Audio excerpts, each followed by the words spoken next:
ini saya bersama Denda Devi. Dia adalah selaku ketua tim muda Joda Akbar. Semalam kita sudah menyaksikan debat live dari kedua pasangan calon ya, dari Joda Akbar dan juga Nadi ya.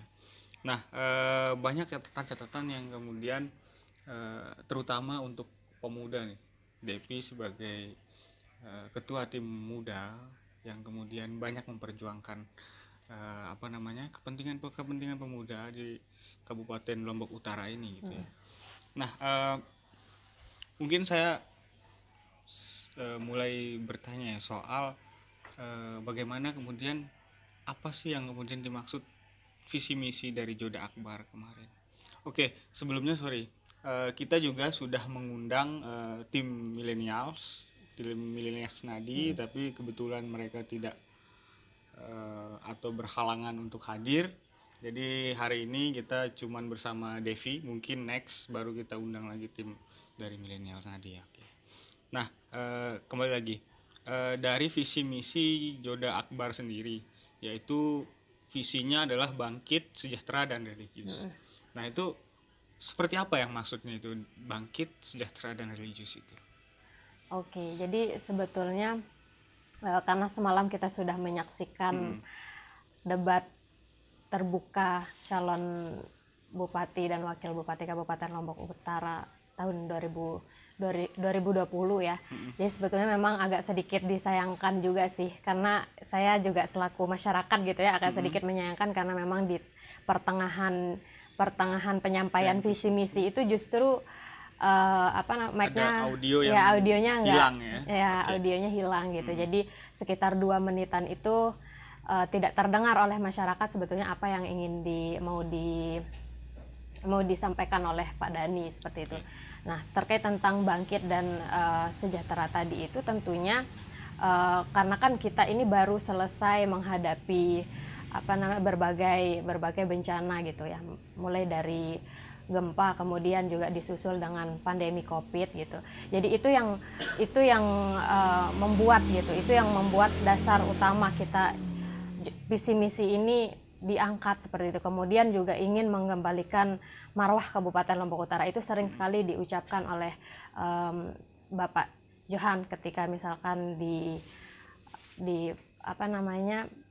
kampanye dialogisnya seperti itu. Jadi karena memang kita sudah melihat nih KLU pada saat ini seperti apa gitu, mulai dari birokrasinya yang tadi malam juga sempat menjadi perbincangan publik saat ini gitu. Jadi memang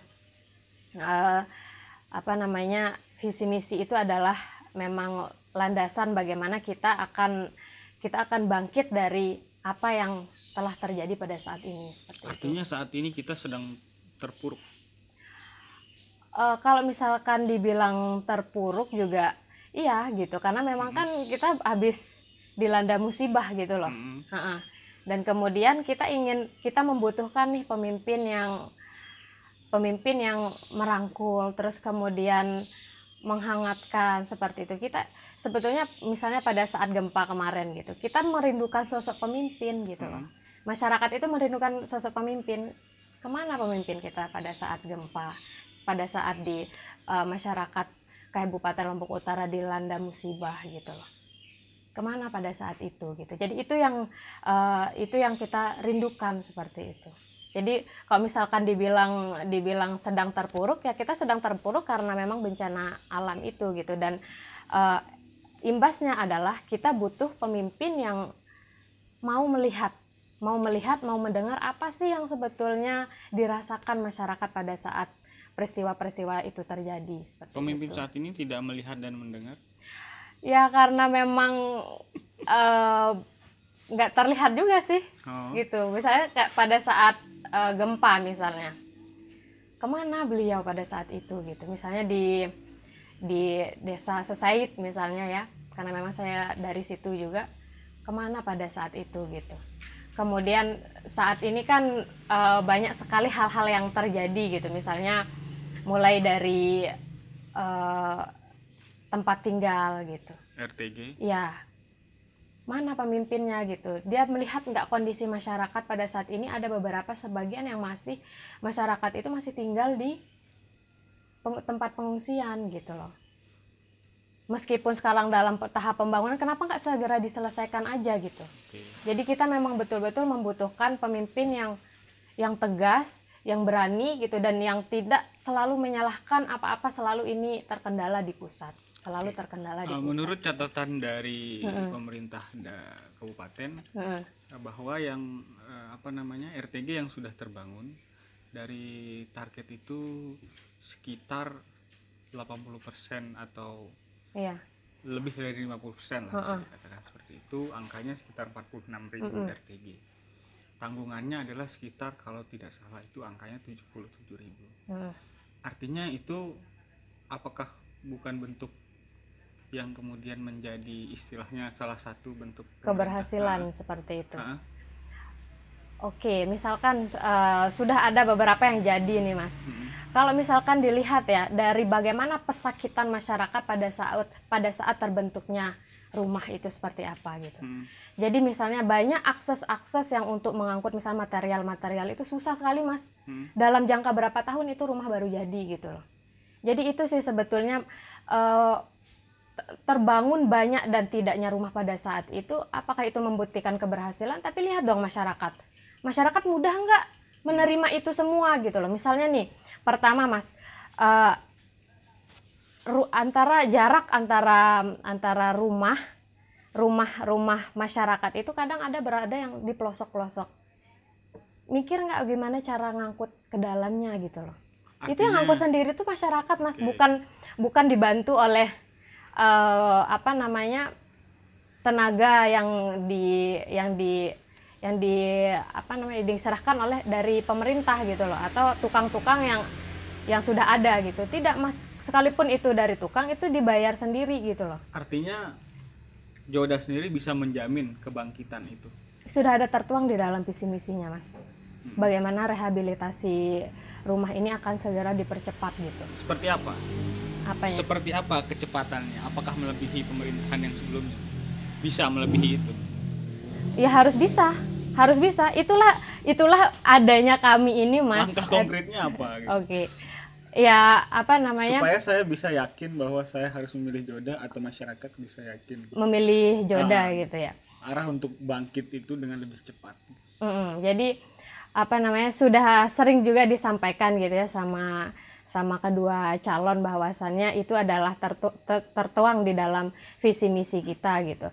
Jadi kalau misalkan nanti RTG ini bagaimana akan cepat pulih atau tidaknya, maka akan kita lihat nanti bersama-sama seperti apa gitu. Kita pilih dulu Joda gitu. Tanggal 9 Desember jangan lupa gitu loh. Oke, Mas, pilih Joda dulu ya. Ya, pilih Joda dulu. Gimana gitu caranya nanti belakangan. Oke. Ya. Oke. Nah, yang kemudian juga dari tim Joda juga tadi malam juga dibahas soal ini pariwisata, desa wisata ya, desa wisata ya. Saya mendengar juga Dani di sana menyampaikan tentang bagaimana kemudian desa wisata itu memberdayakan anak-anak muda. Nah, itu seperti apa? Jadi sebetulnya kalau misalkan memberdayakan anak-anak muda melalui desa wisata itu sebenarnya kita sudah punya wadah sih. Sekarang tinggal bagaimana pemerintah lebih mengefektifkan itu gitu loh. Kita kan sudah punya Pokdarwis. Ya udah, kita tinggal bagaimana nih kita gali potensi wisata yang ada di situ. Bapak juga sudah menjelaskan pada malam itu bahwasannya nanti akan ada homestay yang bisa untuk meningkatkan perekonomian masyarakat juga gitu di daerah itu gitu. Jadi di situ juga disampaikan akan dibangun homestay. Itu yang membangun siapa? Dari pemerintah kah atau memang dari warga membangunkan homestay? Ya itu tentunya difasilitasi oleh pemerintah dan dalam bentuk dan punyanya masyarakat gitu loh. Iya, jadi itu adalah milik masyarakat yang difasilitasi oleh pemerintah itu sendiri gitu. Gitu. Yang mungkin dari tim Nadi juga punya goalsnya ke depan adalah dia akan memperbaiki yang kurang, melanjutkan yang baik. Kira-kira dari tim Muda Joda nih memandang itu seperti apa? Jadi sebetulnya pada saat pasangan Nadi menyampaikan visi misinya, justru kita dan saya yakin masyarakat di luar sana itu menunggu lanjutan dari apa visi misi yang sebelumnya itu apa gitu loh. Ini malah justru menambah janji lagi gitu. Janjinya apa Mas? Ada 3 yang saya catat tadi malam. Yang pertama itu adalah memekarkan 3 gili, bayan, dan juga membentuk satu rumah sakit lagi gitu. Wah, pemekaran Bayan dan Bayan Barat, kecamatan Bayan dan Bayan Barat. Iya. Terus kemudian ada kecamatan yang 3 gili itu. Iya, jadi itu malah justru menimbulkan janji baru gitu. Padahal mungkin saja masyarakat di sana itu menunggu lanjutan misalnya dari WUB itu seperti apa, kemudian juga satu dokter satu desanya bagaimana, terus kemudian dan visi misi yang lainnya itu bagaimana lanjutannya gitu loh. Ini malah belum tidak terlihat gitu loh tadi malam ini, malah justru menambah janji. Jadi sebetulnya apakah mungkin tim sebelah merasa mungkin tidak mungkin sudah pas, jadi kayak ya sudah tidak diadakan lagi tuh yang WUB dan lain sebagainya gitu. Tapi di sini kan kata-katanya memperbaiki yang kurang, melanjutkan yang baik. Artinya yang baik-baik kan dilanjutkan. Iya. Tapi itu maksudnya meskipun kita nggak tahu kan yang mana yang dilanjutkan dan mana yang diperbaiki. Nah, ini juga harus jelas. Sebetulnya tadi malam itu saya melihat hanya retorika sih. Jadi Bapak Paslon Nadi itu menyampaikan apa yang hanya menjadi hayalan-hayalan saja gitu loh. Jadi artinya apa tuh? Hayalan yang seperti apa misalnya dari ini ya, dari debat berlangsung itu, misalnya pertama itu Citizen Charter katanya sudah dilaksanakan, tapi bentuknya itu apa gitu loh. Kenapa tidak dijelaskan di situ? Siapa tahu di situ tempat yang baiknya gitu. Dan kemudian mau melanjutkan yang Citizen Charter itu katanya. Nah, lalu Citizen Charter ini bentuk di KLU itu seperti apa? Pelayanannya bagaimana gitu loh. Terus kemudian juga di samping itu ada Paslon Nadi menyebutkan tentang apa lagi itu tentang UMKM.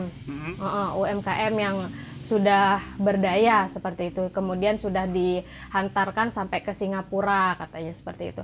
Nah, itu UMKM yang mana gitu loh. Jadi jangan sampai hanya menyebutkan hal-hal yang sifatnya masih ngambang atau masih abstrak gitu. Nah, itu saya juga mendengar dari dari tim Joda soal bagaimana kemudian pengembangan UMKM itu. Nah, dari tim Joda sendiri akan seperti apa ke depan UMKM ini akan diperhatikan? Jadi kalau kita sebetulnya tadi sudah kita ngobrol juga di belakang layar gitu ya. Jadi kan sudah saya sampaikan sebetulnya sudah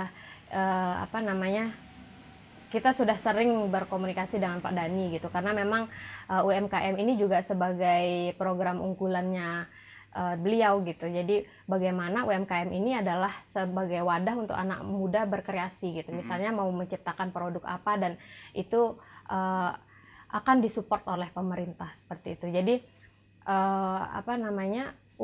UMKM ini adalah dasar utama bagaimana nanti pemerintahan Joda ini akan meningkatkan ekonomi masyarakat di situ gitu, terutama dalam melibatkan anak-anak muda gitu. Langkahnya seperti apa itu? Apanya? Program konkretnya gitu. Kalau misalkan langkahnya itu pertama akan dibentuk gitu loh. Anak-anak muda ini silahkan bentuk UMKM sendiri, kelompok sendiri gitu. Kalian mau berbuat apa, mau melakukan apa, mau bentuk apa, pemerintah fasilitasi seperti itu.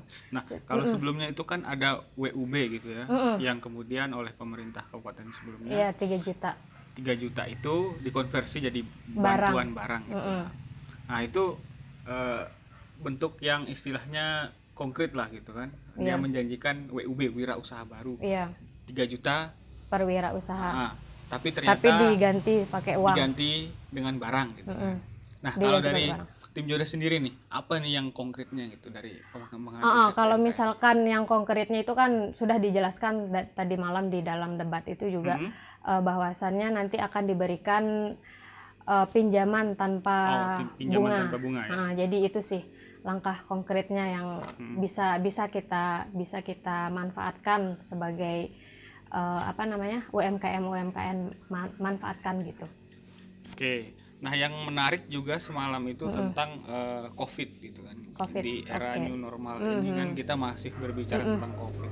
Kita nggak tahu kapan akhirnya COVID ini akan selesai. Yang saya soroti kemarin semalam itu dari dari tim Joda lebih banyak kepada memberikan pendidikan kepada masyarakat soal bagaimana bahayanya COVID dan lain sebagainya gitu. Apakah itu kemudian cukup untuk kemudian menanggulangi COVID ini?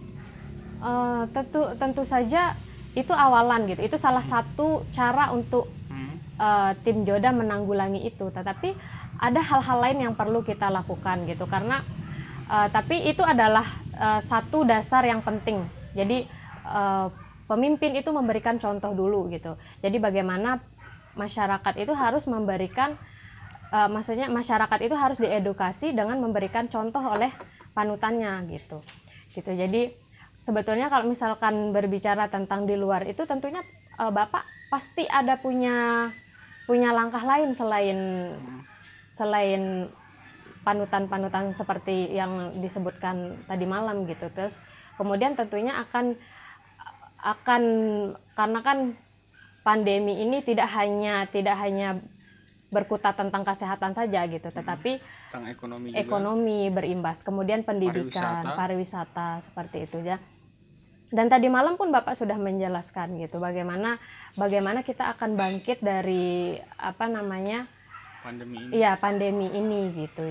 Apa yang disampaikan Bapak itu sebetulnya adalah hal-hal yang berimbas gara-gara COVID ini gitu, pariwisata, kemudian ekonomi dan pendidikan. Nah, kalau misalkan kita berbicara pendidikan pada saat ini di KLU, sejauh ini sebetulnya apa sih langkahnya? Kalau misalkan mau melakukan daring misalnya untuk pendidikan dasar misalnya, banyak anak-anak SD kita itu nggak mampu buat hanya sekedar beli HP misalnya.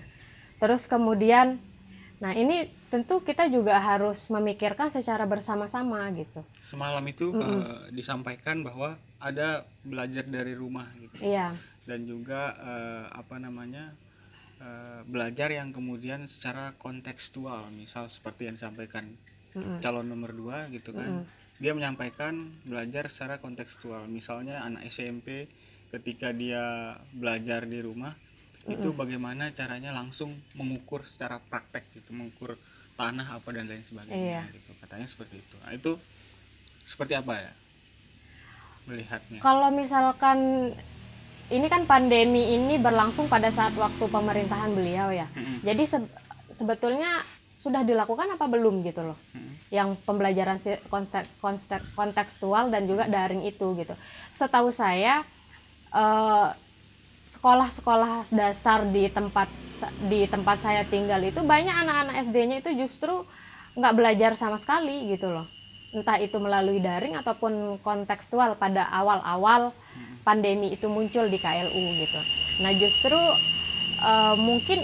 mungkin kalau misalkan mau dilaksanakan, kenapa nggak dilaksanakan pada masa pemerintahan beliau gitu, biar kita lihat kontekstual yang dimaksud itu seperti apa gitu, mengukur tanah oleh siswi SMP itu akan seperti apa gitu sih.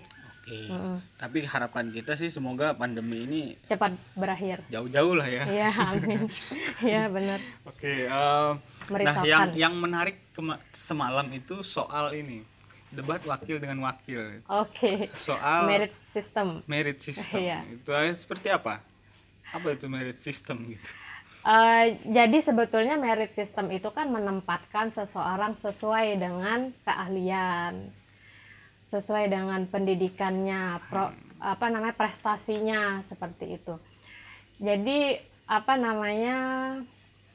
karena memang ini kan menjadi perdebatan gitu ya di publik, karena pas Pak Dhani mau jawab juga ternyata audionya juga hilang lagi gitu ya. Jadi ini juga jadi permasalahan sekarang jadi catatan untuk KPU juga ya. Iya, sebagai penyelenggara. Betul. Jadi ini juga sebetulnya jadi pembahasan di publik gitu, diskusi panjang di publik. Malah justru status WA itu sekarang langganannya itu merit system gitu. Jadi sebetulnya kan kalau misalkan paslon 2 sudah mengatakan kita sudah melaksanakan merit system katanya gitu ya. Jadi oke, sekarang sudah melaksanakan merit system. Tetapi apakah merit system itu, sekarang kita lihat nih fakta yang ada. Bahwasanya ada beberapa kepala dinas kita itu merangkap jabatan gitu. Itu apakah bisa dikatakan proporsional dengan merit system yang disebutkan gitu? Bagaimana seseorang satu orang merangkap 3 jabatan itu dapat efektif melakukan pelayanan kepada masyarakat atau efektif melakukan tupoksinya gitu loh. Ya pasti tentu saja akan terbagi gitu. Jadi ini sebetulnya merit system yang dimaksudkan sudah ideal yang dikatakan oleh wakil Pak Suhardi tadi malam itu idealnya itu bagaimana gitu. Kalau misalkan kita nggak lagi carut marut katanya. Terus kondisi seperti ini apa sebetulnya gitu. Jadi apakah berarti tapi saya betul melihat apa juga itu? Ini terjadi gitu, maksudnya di zaman Pak Johan juga pada saat itu, dan saya termasuk yang agak risih dengan hal-hal seperti itu sampai saat ini. Nah itu gimana dari sebagai anak muda sendiri yang kebetulan juga basic pendidikannya adalah ilmu pemerintahan? Kalau misalkan bagaimana ini bisa selesai gitu? Ya karena memang kan merit system ini juga ada itu karena adanya politisasi birokrasi gitu ya. Jadi untuk mencegah hal-hal seperti itu makanya ada merit system gitu. Tapi karena memang ini memang tidak bisa kita pungkiri sama-sama gitu ya. Sebetulnya adanya merit system itu adalah hal-hal untuk mencegah terjadinya politisasi birokrasi atau kalau kita biasa sebut itu perselingkuhan antara birokrasi dan politik gitu. Jadi bagaimana ASN ini betul-betul netral. Jadi tidak terlibat dalam politik praktis seperti itu. Tapi karena memang mungkin ada beberapa yang ikut terlibat, kemudian kalau dikatakan semalam sehingga terjadi politik balas budi gitu. Jadi sebetulnya mungkin saja kita tidak kekurangan SDM sama sekali seperti yang disebutkan itu gitu. Apa mungkin ini hanya karena politik balas budi gitu. Jadi itu sih. Apakah bisa dijamin kalaupun Pak Johan naik tidak ada balas budi? Bisa dijamin. Kita akan mengawal itu. Relawan muda akan mengawal itu. Oke, kita tunggu ya sejauh mana itu akan dikawal. Oke, di luar konteks debat itu ya, yang sekarang terjadi dan ramai di sosial media adalah klaim kemenangan di survei. Nah, dari sisi Joda, kalau misal merilis survei, Joda yang menang. Iya dong. Dari sisi Nadi juga Nadi yang menang. Nah, di sini masyarakat yang di posisi yang bingung. Jadi mana sebenarnya yang menang? Apakah bisa dipastikan dari Joda itu merilis survei yang bisa dipercaya? Begitupun juga Nadi. Sebetulnya masyarakat yang bingung itu mungkin masyarakat yang belum menentukan pilihan aja sih ya. Tapi kalau misalkan kita lihat di lapangan, karena memang kita sekarang relawan muda ini lebih banyak bergerak door to door gitu. Kita sudah memetakan setiap basis-basis di setiap kecamatan gitu, karena ya tentu saja saya akan mengatakan lebih banyak suara ke Joda gitu loh. Saya yakin juga kalau misalkan ditanya tim sebelah ya akan mengatakan seperti itu gitu. Tapi kalau misalkan faktanya ya Joda yang menang. Oke. Ya. Tapi karena memang kalau misalkan dilihat dari grassroots-nya gitu ya, memang lebih banyak angin-angin sepoi Joda sih. Artinya tim Joda, khususnya tim muda sudah yakin Joda yang akan menang. Iya, harus yakin. selagi masih ada waktu akan kita usahakan sampai titik darah penghabisan sih. Ya bahasa ininya seperti itulah. Ya. Nah mungkin yang terakhir nih, harapannya seperti apa dari sisi pemuda ya khususnya? Apa harapan terhadap siapapun gitu kan yang nanti kemudian terpilih ke depan? Apa yang kemudian menjadi harapan dari pemuda sendiri gitu? Jadi harapannya siapapun yang terpilih nanti, kami relawan muda, siapa yang terpilih ya itulah akan menjadi pemimpin kita bersama gitu. Dan profesional gitu, tidak akan istilahnya tidak terima ataupun melakukan hal-hal yang mungkin tidak diinginkan gitu, tetapi kita dari tim muda khususnya tim relawan muda Joda Akbar ya inginnya pemerintah itu lebih bagaimana caranya mengakomodir pemuda sih. Jadi bagaimana pemerintah itu lebih melibatkan pemuda dalam hal apapun, merumuskan kebijakan lah, atau melaksanakan, atau partisipasinya dalam mengawasi kebijakan yang mau atau yang akan dilaksanakan. Itu sih kita ingin pemuda ini dilibatkan, karena memang sejauh saya berada di lapangan pada saat ini banyak sekali gitu ya aspirasi pemuda bahwasannya pemuda kita itu sebetulnya bukan tidak memiliki sumber daya yang tidak memiliki sumber daya manusia yang baik gitu, ada tetapi belum dimaksimalkan aja oleh pemerintah gitu. Jadi harapannya siapapun yang naik nantinya ya kita ingin pemerintah daerah pemimpin itu harus benar-benar memperhatikan pemuda gitu, karena saya lihat pada pilkada saat ini eksistensi pemuda itu emang lebih muncul sih di KLU gitu. Jadi kayak mereka itu lebih excited aja untuk mengemukakan pendapatnya, kenapa saya memilih Joda, kemudian saya ingin daerah saya seperti ini gitu. Jadi itu kita ingin anak muda lebih dilibatkan. Partisipasi pemuda itu harus ada dari awal pemerintahan hingga akhir pemerintahan. Oke, baik, terima kasih atas kehadirannya Dinda Devi ya. Iya. Semoga ke depan kita bisa ngobrol-ngobrol lagi. Ya. Besok kalau bisa hadir milenial juga gitu, biar nanti bisa sharing. Boleh. Oke, terima kasih. Sampai jumpa.